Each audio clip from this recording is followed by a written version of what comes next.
tem sempre um plano. Você já se sente sem fome.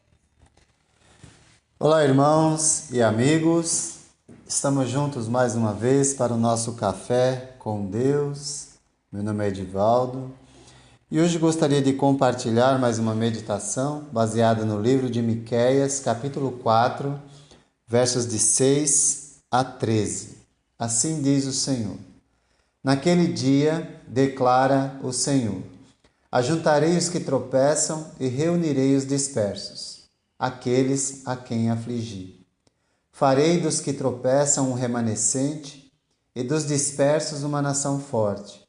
O Senhor reinará sobre eles, no monte Sião, daquele dia em diante e para sempre.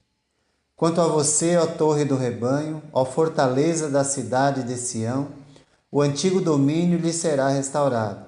A realeza voltará para a cidade de Jerusalém. Agora, por que gritar tão alto? Você não tem rei?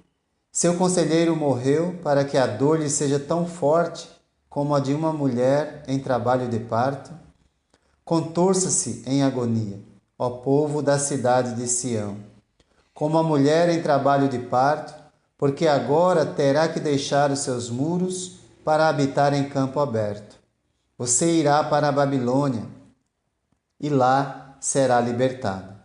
Lá o Senhor a resgatará da mão dos seus inimigos. Mas agora muitas nações estão reunidas contra você. Elas dizem que Sião seja profanada e que isso aconteça diante dos nossos olhos. Mas elas não conhecem os pensamentos do Senhor, não compreendem o plano daquele que as ajunta como feixes para ele. Levante-se e debule, ó cidade de Sião, pois eu darei a você chifres de ferro e cascos de bronze, para despedaçar muitas nações. Você consagrará ao Senhor, ao soberano de toda a terra, os ganhos ilícitos e a riqueza delas. Escravidão e libertação. Agora o profeta, ele mostra o resultado da desobediência do povo. Serão escravizados por povos inimigos do povo de Deus, mas receberão de Deus também a sua misericórdia e sua bondade, e serão trazidos de volta para a sua terra. Eles vão para o exílio, eles vão ser escravizados, mas ainda assim Deus não os abandonará. Em Jeremias 25:11, nós descobrimos que o período da escravidão seria de 70 anos. E depois desse período, Deus traria o povo de volta, o que ocorreu, porque isso é profecia cumprida na época de Esdras e Neemias, servos de Deus. A escravidão ou exílio revelam que toda a desobediência traz consigo as consequências para a nossa vida. É a lei da semeadura. O que o homem planta, ele colhe. A libertação, no entanto, revela a bondade e misericórdia divina para com o ser humano. Se não fosse o grande amor do Senhor, certamente nenhum dos israelitas teria sobrevivido e nenhum de nós estaria aqui nesse momento. O rebanho disperso será reunido novamente e Deus será o rei deles. Jerusalém significa cidade da justiça. Será destruída, mas também será restaurada. Será reconstruída depois de 70 anos, sendo refúgio e proteção para o rebanho de Deus, como na época de Davi e Salomão. Essa era a expectativa deles. O Salmo 46, escrito por Davi, diz que Deus é nosso refúgio e fortaleza.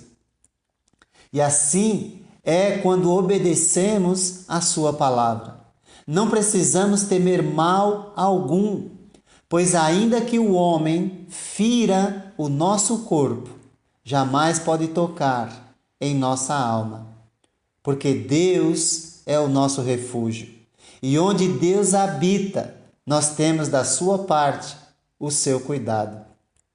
A promessa para Israel de que Jerusalém será reconstruída é a garantia do cuidado e da proteção de Deus. As dificuldades e tribulações previstas são comparadas com as dores da mulher em trabalho de parto. Tudo isso causará muito sofrimento para o povo de Deus, mas eles estão colhendo o que plantaram. É o fruto da desobediência. Mas será que todos se rebelaram contra Deus? Certamente que não. Mas mesmo assim, vão colher as dificuldades por causa da atitude de outros. Virá a dor do exílio. Logo em seguida, virá a libertação. 70 anos depois, virá o alívio, pois Deus, Ele pune, mas Ele dá uma segunda oportunidade. Na carta aos Hebreus, nós lemos no capítulo 5, versos de 7 a 9, que Jesus aprendeu a obedecer por meio daquilo que sofreu.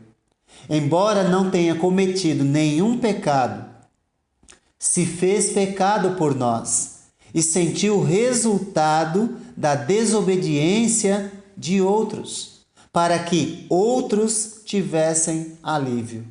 E assim nos deixou um exemplo para seguirmos os seus passos. Do mesmo modo, na época de Miqueias, haviam pessoas sinceras, haviam pessoas fiéis a Deus. Mesmo assim, colheram o fruto da desobediência de outros. Israel estava colhendo o resultado da sua própria rebeldia e desobediência. Jesus, o resultado da desobediência e rebeldia de outros. Talvez você esteja sofrendo hoje as consequências da sua própria rebeldia e desobediência, ou pode estar também sofrendo as consequências da rebeldia e desobediência de outros. Não importa, quem vive longe do Senhor ou faz outros sofrerem por conta de suas atitudes, apenas revelam ignorância quanto aos pensamentos do Senhor. Não compreendem seu plano benevolente para seu povo.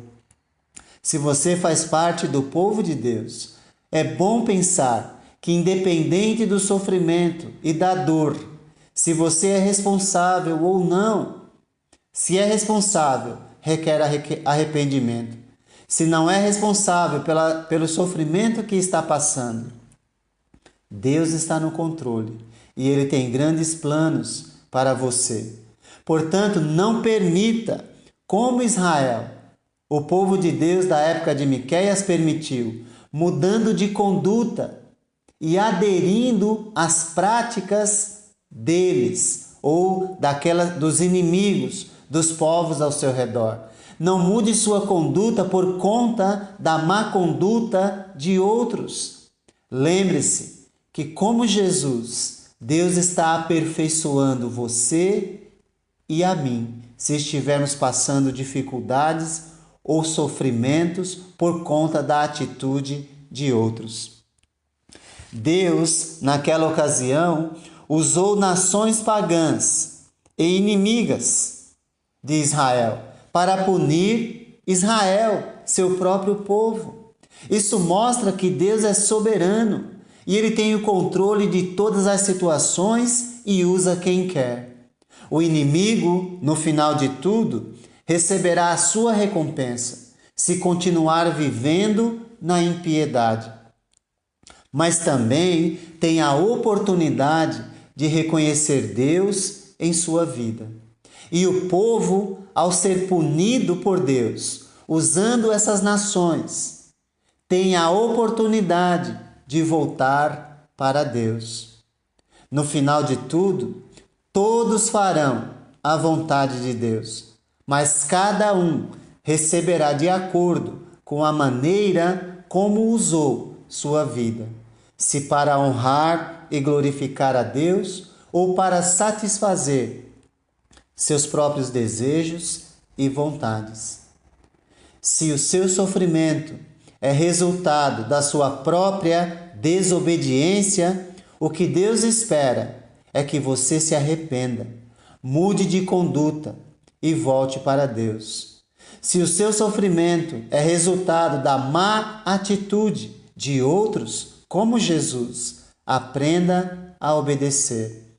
Vamos aprender a obedecer e, como Jesus, nos tornar fonte de salvação para outros e não de destruição ou condenação. Ao invés de viver escravo dos seus próprios desejos, volte-se para Deus. Busque compreender seus pensamentos e seus planos para a sua vida. Alcançando esse pensamento e ensino da palavra do Senhor, certamente, verdadeiramente, seremos livres para servir, honrar e glorificar a Deus em qualquer circunstância. Que Deus te abençoe. Se está difícil